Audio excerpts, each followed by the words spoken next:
Vitamin K வந்து 2 வகையா பிரிக்கலாங்க. Vitamin K1, vitamin K2 அப்படின்னு சொல்லிட்டு 2 வகையா இருக்கு. அதுல முதல் வகையான விட்டமின் K1 எதுலலாம் இருக்கு அப்படின்னு பார்த்தீங்கன்னா, பச்சை காய்கறி மற்றும் கீரை வகை எல்லாத்துலயுமே இருக்குங்க.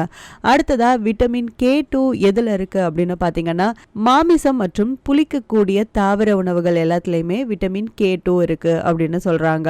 இந்த விட்டமின் கே என்னென்ன உணவெல்லாம் நிறைஞ்சிருக்கு அப்படின்னு பார்த்தீங்கன்னா, கடுகு கீரைங்க, மஸ்டர்ட் கிரீன்ஸ் அப்படின்னு சொல்றாங்க. 1/2 கப் சமைச்ச கடுகு கீரையில 495 மைக்ரோகிராம் விட்டமின் கே இருக்காங்க.